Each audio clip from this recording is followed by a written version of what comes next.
Hey up you beautiful buggers, how the devil are we all doing? It's TNG, and in this video I'm going to be showing you 5 amazing camp locations that are perfect for new players. I'm also going to be sharing a few tips and tricks with you that'll help you get started in Fallout 76. The 5 key things we're going to be looking for, mon petit fleurs, is 1. A decent wood supply, 2. Easy terrain to build on, 3. Good access to water, 4. Easy enemies, and 5. Access to useful things. Oh, intriguing. Right then, with all that being said, let's take a look at the first and the best camp location on this list in my opinion. I will pre-warn you, I am going to be going into quite a lot of detail on this spot, so if you're not interested in that, just take a look at it and skip ahead. I'll leave timestamps, don't worry. As you can see, ladies and gents, we're located just near the Weirwood, and there's actually 2 locations you could use in this spot, and they're literally just across the river from each other. Now, this first one I'm showing you here has a nice, decent, flat area that you can build on. And I know, guys, it does look like it's full of crap. However, when you start putting structures down, most of that will disappear. Trust me on that one. Anyhow, if this spot isn't for you, like I said, there is another one directly across the river. And much like this, it's quite nice and open, and there is a decent amount of area for you to build on. Again, the terrain's nice and easy as well. The main thing about this spot, however, is the river that's running through the middle of it. You can get down multiple water purifiers in here. Now, you may be thinking to yourself, TNG, why do I need water purifiers? Well, the answer's actually quite simple. Selling water is probably one of the easiest way you can make caps when you're first starting out in the game. Unfortunately though, you don't actually start off with water purifiers, unlocked to build. You have to find the plans for them. The easiest ones to get as a new player is by capturing Tyler County Dirt Track. I can't remember if you unlock it just by capturing the place or, like I say, you have to defend it, but either way, that is the go-to spot for a purifier. It's only a small one, but it will get you going and generate you some caps. Now, another positive thing about this location, as with all of them going forward, is an absolute shit ton of wood. It's literally everywhere. You're in the middle of a forest. You can find it in the form of logs on the floor, and there's even a log pile near this spot as well, which is nice, isn't it? Aye, of course it is. Wood is going to be very important to you when you're building your first camp. It's literally going to be the resource that you use the most of. So yeah, a nice supply of it is going to be bloody handy. As well as this abundance of resources and an easy place to build, you're also very close to the Weirwood and of course the Overseer's campsite. The Weirwood's a brilliant little hub, guys. It's got a trader in there that you can sell your water to. It's filled to the rafters with junk, and a lot of your first starting off missions are going to be coming from within the Weirwood itself. There's also the added bonus of Brahmin being located at the Weirwood. And you may be thinking, TNG, Brahmin, what is that going to do for me? Well, if you milk said Brahmin, funnily enough, you're going to receive Brahmin milk, and this is absolutely brilliant for getting rid of rads. Obviously, that's not going to be too much of a problem if you're a bloody build. However, I don't think that's something you're going to be looking at immediately when you start the game, is it? Anyhow, as I mentioned before, we're also near the Overseer's camp as well, and this place is absolutely brilliant because you've got a number of workbenches there. Simply lovely, saving yourself some resources right away. All in all, guys, this is a tremendous spot if you're fresh into the game. It's literally got everything that you'll need. But anyhow, let's take a look at some more locations, and I promise I won't go into that much detail again. Pretty much everything I've said in that last location applies to these as well. Our next spot is located just down from Vault 76, and we're just near Gilman's Lumberyard. Can you see it there? You can? Absolutely fantastic. Now, much like our last spot, this one has got absolutely brilliant access to water. I mean, it's literally a lake, you can't get much better than that.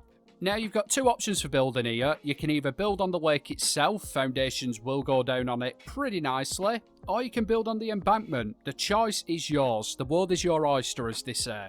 Now, resource-wise, yes, of course we are in the forest, so wood is readily available, but we're also near a bloody lumber mill, so that means there's a lot of wood available. You've literally got multiple log piles and fallen trees everywhere, so yeah, building should not be an issue. However, mon petit fleurs, if you're still struggling for lumber, just have a chat with one of these friendly little protectrons here. They'll give you a little bit of wood. How nice is that? Now, yes, it's not much, granted. However, something is better than nothing in my opinion. The lumber mill can also provide a vast amount of scrap as well, you know, there's steel knocking around in the form of fire extinguishers, there's aluminium scraps, there's bloody all sorts in here. There's even a tinker's workbench. Now, correct me if I'm wrong, I don't even think you can build that until you unlock the plans for it. So yeah, that is a win-win in my opinion. Simply lovely.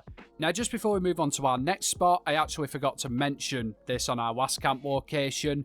What are the enemies like around here? Well, much like most of these camp locations I'm going to show you, not too bad. The worst you're going to see, guys, is robots and scorch. You know, the rest of the stuff is going to range from dogs to bloody mole rats. Nothing too challenging at all. Unfortunately, no matter where you camp, 9 times out of 10, you are going to encounter enemies. So yeah, at least it's nothing too terrifying. Now, our third camp location is literally pretty much right next to the one that we're currently at. And again, we have ourselves another lake. I would argue this is actually easier to build around. And you do have extra little perks such as an NPC being there. They're fun to, you know, fling off springboard traps and just generally harass, but anyhow, you also have this nice little pre-existing dock here, and you could incorporate that into a build quite easily. All in all, another solid location, and much like our last one, it shares all the perks of having the lumberyard nearby as well. Now onto our fourth camp location, and we're just up from the Moonshiner's Shack, and this one is a little bit of a double-edged sword, depending on what time of the year you're playing Fallout 76. Let me explain.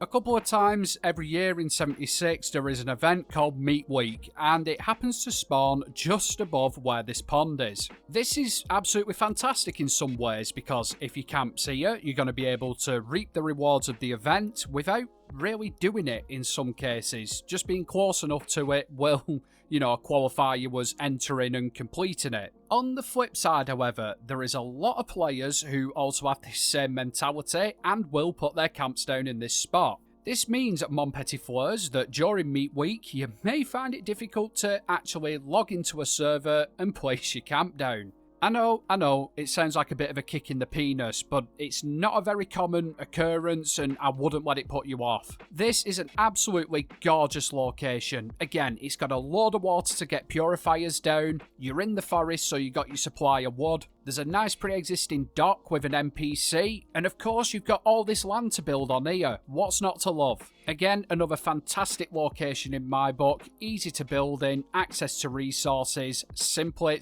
fantastic. Now on to our last spot, and we are starting to venture a little bit further away from Vault 76. We're located here, just above Hillfork Hot Dogs, and what we have is a beautiful little patch of land on the edge of the river. Honestly guys, let me tell you, the river is one of the most beautiful spots on the entire map. Now obviously, being close to so much water means we can get a shed ton of purifiers down. And of course, more purified water means more caps for you. Win-win.